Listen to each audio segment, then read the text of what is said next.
सभी को जय श्री राम, जय श्री कृष्ण, जय श्री राधे। स्वागत है आपका एक बार फिर हमारे इस चैनल पर जिसका नाम है मेरे राम।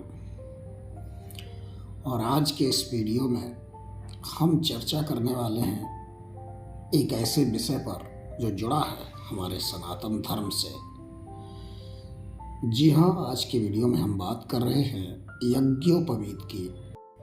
यज्ञोपवीत का सनातन धर्म में बहुत ही बड़ा महत्व है।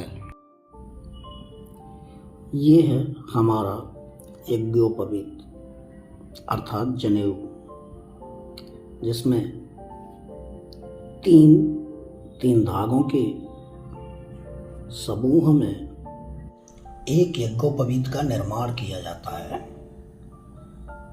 ऐसा माना जाता है कि इसके 3 धागे ब्रह्मा, विष्णु और महेश तीनों के प्रतीक हैं। साथ ही ये 3 धागे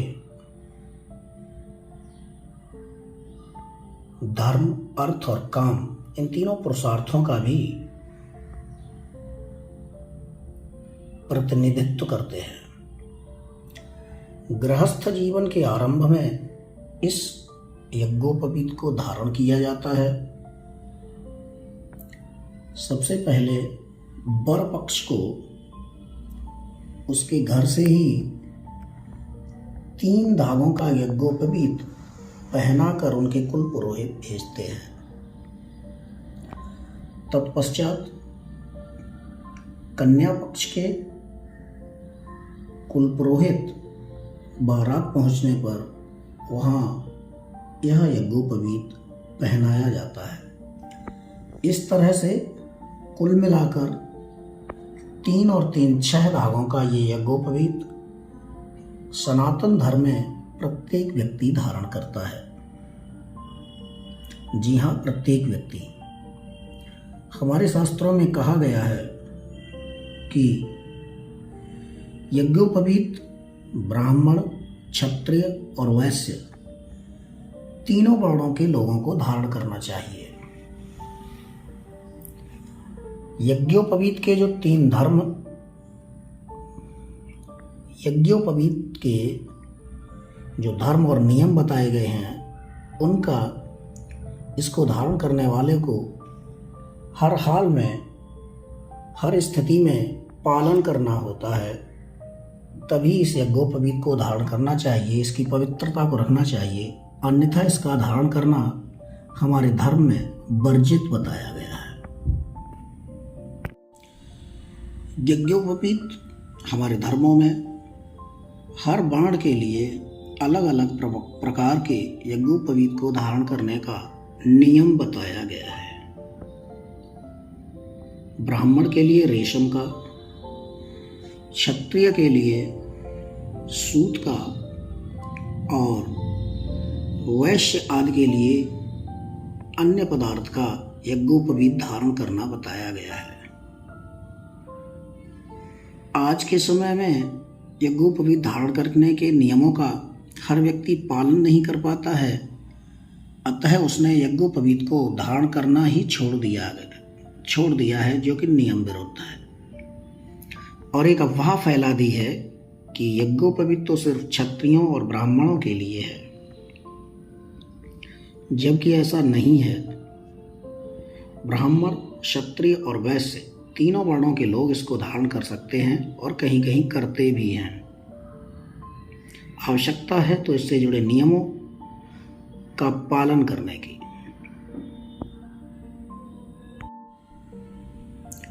इसी तरह इस यज्ञोपवीत में लगाई गई गांठों का विशेष महत्व होता है। ब्राह्मण जहां ब्रह्मफांस लगाए हुए यज्ञोपवीत को धारण करता है, वहीं क्षत्रिय और वैश्य रुद्रफांस को लगाए हुए यज्ञोपवीत को ही पहन सकता है। हमारे शास्त्रों में यह वर्णन मिलता है कि ब्राह्मण सिर्फ ब्रह्मफांस लगे हुए यज्ञोपवीत को पहनेगा और क्षत्रिय तथा वैश्य इत्यादि रुद्रफांस लगे हुए यज्ञोपवीत को पहनेंगे। यदि आप भी यज्ञोपवीत धारण करने का विचार कर रहे हैं तो इन गांठों का अवश्य ध्यान रखें। ब्रह्म फांस और रुद्र फांस इत्यादि को डिफाइन करके ही आप यज्ञोपवीत को खरीदें और उसे धारण करें। यह बहुत ही महत्वपूर्ण बिंदु है यज्ञोपवीत को धारण करने का। यज्ञोपवीत धारण करने के कुछ नियम हैं जिनमें प्रमुखतः त्रिकाल संध्या को प्रमुखता दी गई है। जब हम यज्ञोपवीत को धारण करते हैं तो हमारे कुल पुरोहित या जो भी हमें यज्ञोपवीत धारण कराते हैं उनके द्वारा हमें एक मंत्र दिया जाता है। उस मंत्र के द्वारा ही पवित्रता पूर्वक त्रिकाल संध्या की जाती है।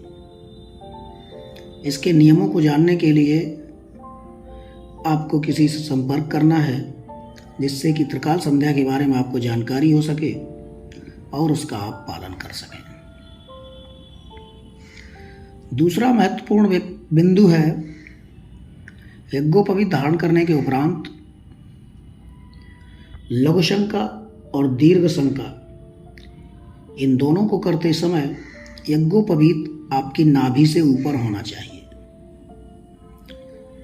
नाभि से ऊपर होने के लिए इसको दाएं कान पर चढ़ाने की भी प्रथा है, अर्थात लघु शंका और दीर्घ शंका का त्याग करते समय आपको इस यज्ञोपवीत को दाहिने कान पर चढ़ा लेना है जिससे कि यह नाभि से ऊपर हो जाए और पूर्णतः पवित्र होने के बाद इसको आप अपने कान से नीचे उतार लें। इसी तरह संभोग इत्यादि करते समय भी इसकी पवित्रता और शुचिता का ध्यान रखा जाता है।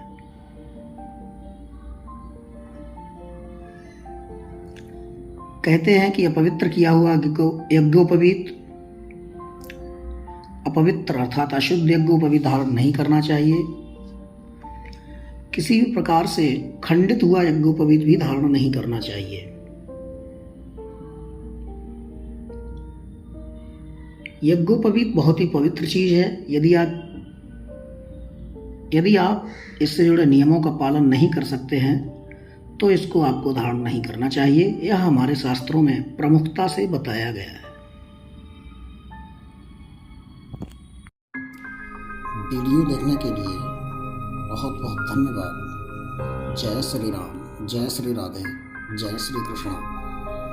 मिलेंगे फिर से एक नए वीडियो में। तब तक चैनल को सब्सक्राइब कर लीजिएगा, लाइक और कमेंट करते रहिएगा।